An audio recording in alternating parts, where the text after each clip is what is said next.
তন্ময় দাদা দেখতে পাচ্ছেন এখন মাছ ধরবে। এরা দিনে দুপুরে এখানে গাঁড় মারতে চলে এসেছে মারা। দেখতে পারবেন এখন মাছ ধরাটা চালু হবে। এই যে এপাশ থেকে শুরু হচ্ছে।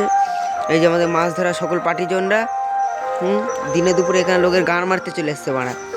মাছ ধরে এদের মারা কোনো খাওয়া দাওয়া নেই মারা, কি বলতে পারি মারা। মাছ ধরার পরে এরা সকল মাছ নিয়ে একটু গাঁড় পাকামো করবে। গাঁড় পাকামোটা দেখাবো আমরা, ঠিক আছে। গাঁড় পাকামো করার পরে মাছগুলো তোলা হবে।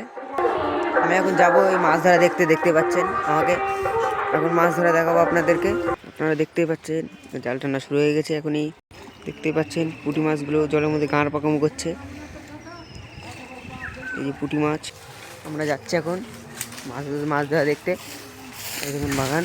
এই যে আমরা এই রাস্তা দিয়ে নামছে, ওইখানটায় গিয়ে এখন দেখা হবে, ঠিক আছে। এই যে আমরা নামছি এখন। এই যে মাছগুলো এখানে গাঁড় পাকামো করছে জলের মধ্যে, দেখতেই পাচ্ছেন।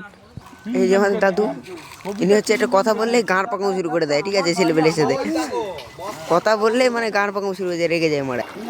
এই যে আমাদের মাছ ধরা কমপ্লিট হয়ে গেছে, দেখতেই পাচ্ছেন আপনারা। এখন এই মাছ ধরে এখন গাঁড় পাকামো করবে এরা, ঠিক আছে। দেখবেন, দেখাবো একটু পরে। এই যে সাপ 14 দিকে এই বুটটা এগিয়ে যায় মোটামুটি। এখন আবার একটু ঠাপ দেবে, দেখবেন।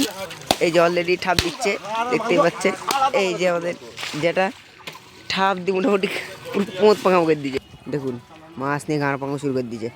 এখন নিয়ে ডাঙায় যাবে, ডাঙার ভিডিও দেখাবো আপনাদের। আমি এখন চলে যাচ্ছি উপরের দিকে, ঠিক আছে। উপরে গিয়ে দেখাবো এখন আপনাদের। যে আমি যে রাস্তা দিয়ে এসেছিলাম সেই রাস্তা দিয়ে যাচ্ছি।